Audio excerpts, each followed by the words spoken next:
distinguished individual, Dr. Daniel Pipes, who's going to be speaking about lawful Islamism and not Islam, as was written in the papers that you have. Daniel Pipes is director of the Middle East Forum and a columnist at the New York Sun and the Jerusalem Post. He's a former official in the United States Department of State. He has taught at the University of Chicago, Harvard, and the United States Naval War College. Mr. Pipes is the author of 14 books on the Middle East, Islam, and other political topics. His most recent book is Miniatures, Views of Islamic and Middle Eastern Politics, Transaction Publishers, 2004. He has published widely in leading magazines and newspapers, and his writings have been translated into 18 languages. Mr. Pipes frequently discusses current issues on television and radio.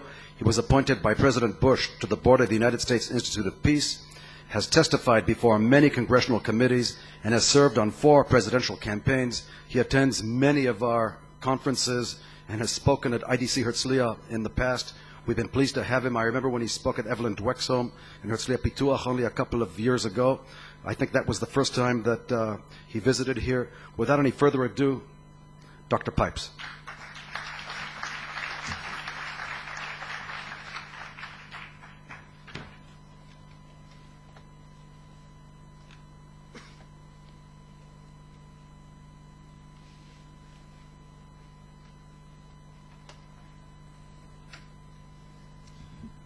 Thank you so much, Jonathan, and good afternoon, ladies and gentlemen. I'm afraid if Dr. Kurganyan woke you up, I'm going to put you to sleep. I can't deliver a talk like that. This is a memorable talk for me because I just had a cataract surgery. It's the first time in my life that I address an audience without glasses. So, quite something for me. Now, I'm a contrarian. I'm the sort of person who, when the stock market is doing well, sells, and when it's doing badly, buys. So here we are at a counter-terrorism conference, and I'm going to get up and tell you that there may be something more dangerous than terrorism. And I'd like to do it by asking you to imagine that there is such a thing as an Islamist central command. I don't think there is. It's a movement, not a conspiracy, but let's just think for a moment that there is someone who's thinking it all out, and you're that person. And you're trying to figure out how are you best going to achieve your goal, what is the strategy you're going to adopt to achieve the Islamist goals, namely a caliphate that applies the Sharia as understood by Islamists. And for a brief version of what this might look like, think of the Taliban between 1996 and 2001 in Afghanistan, or less accurately, what Iran looks like since 1979. A society in which everything is understood to be decided by the government in terms of its understanding of Islam. Now, if that's the goal and you want to achieve that globally, how do you, the Islamist strategist, reach your goal? Now, probably you would review the past 6 or so decades of Islamist efforts and conclude that you have 3 main options. One is overthrowing the government.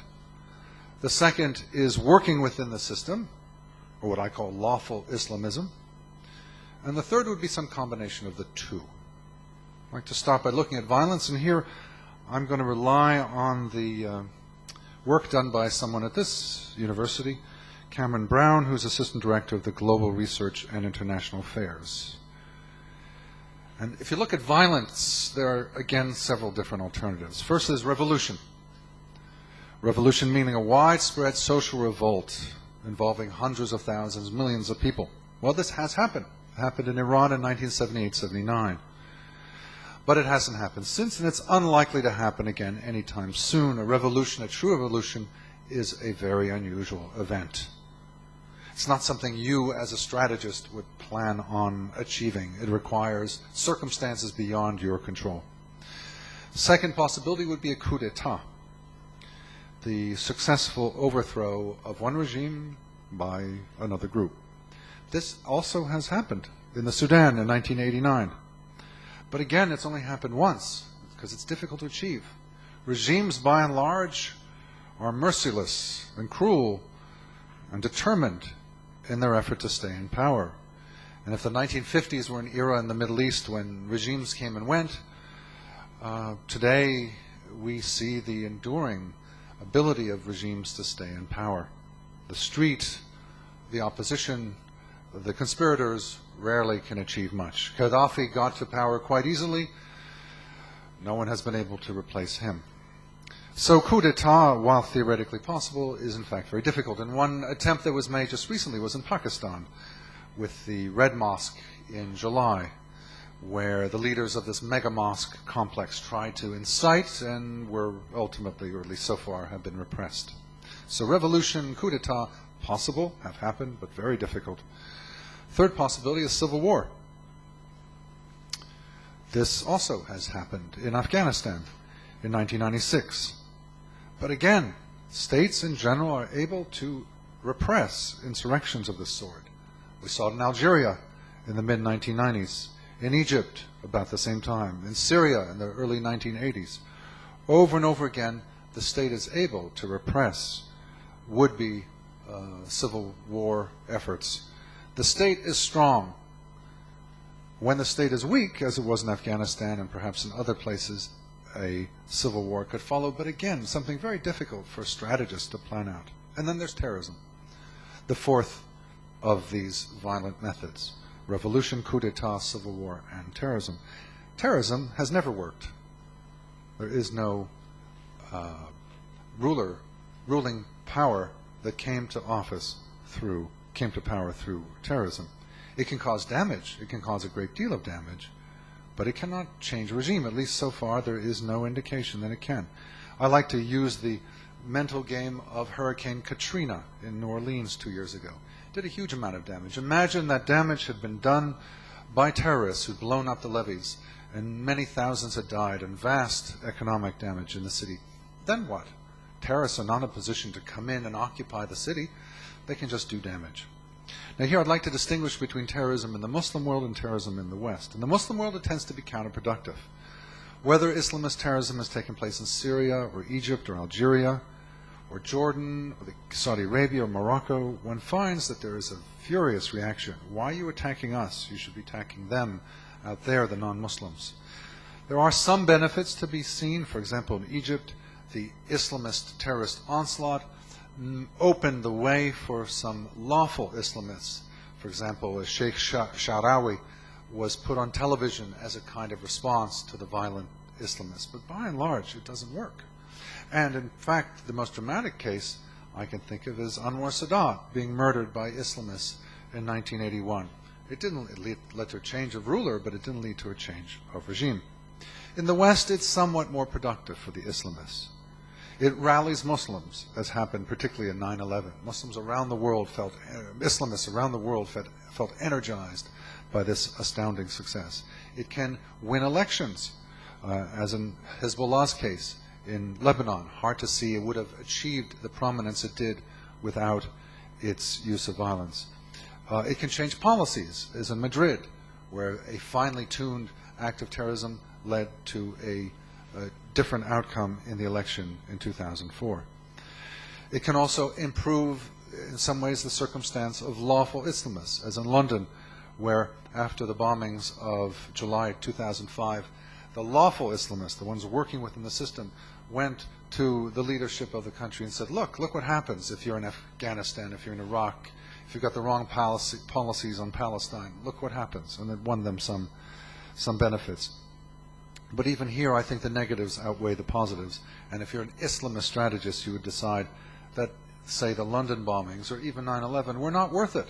They fouled the nest. They made it less possible for the work of the Islamists to go forward in those countries. Counterterrorism is enhanced as a result of these attacks. So in conclusion, looking at these various forms of violence, violence works, but not that well.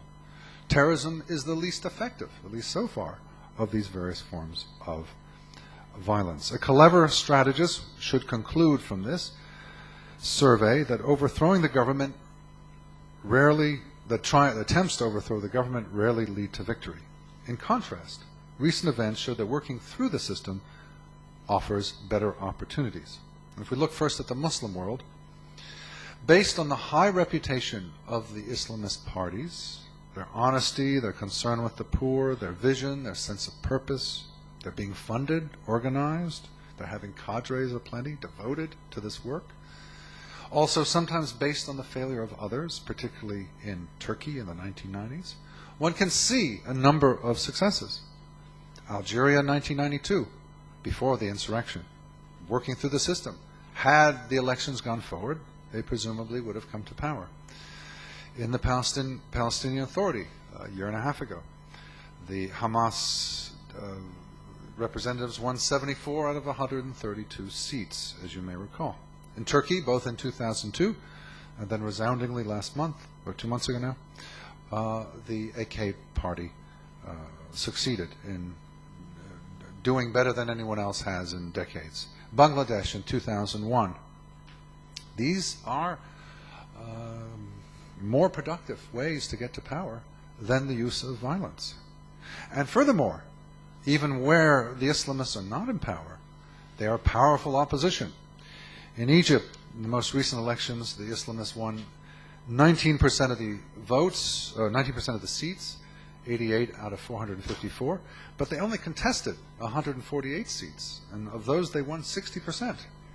One doesn't know how honest the voting was there, but it looks like they would have had a majority had they been allowed to run everywhere and were the voting tallies accurate. In Saudi Arabia, when they held elections a couple of years ago, municipal elections, the Islamists did very well. In Yemen, in Kuwait, in Lebanon, Iraq, they're doing very well in Pakistan. They didn't do very well this last week in Morocco, but that's the exception. Usually they're doing well. Now, in the Western world, one can also see real progress, not coming to power through, oh, by the way, there was another one attempted coup d'etat, and that was in Trinidad and Tobago some 20 years ago. And a radical group tried and failed. But the work of lawful Islamists is proceeding apace, quietly. Immigration, conversion, winning privileges in education, law, media.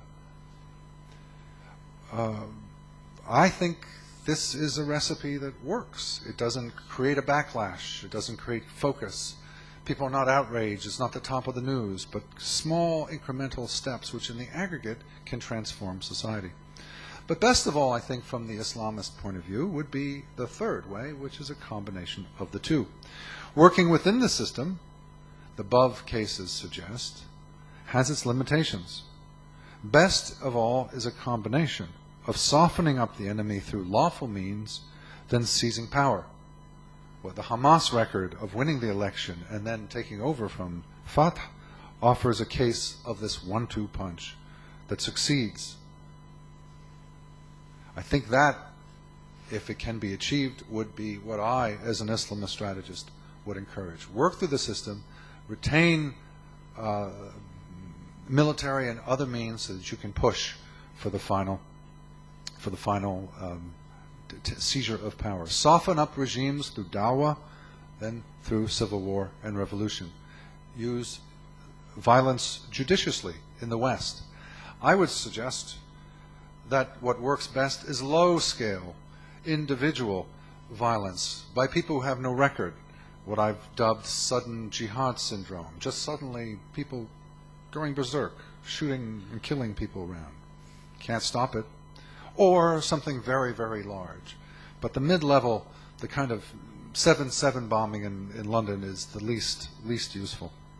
In conclusion, I think that Islamism's future lies in a mix of violence and lawful tactics with an emphasis on the latter. Counter-terrorism is very important. We must remain vigilant.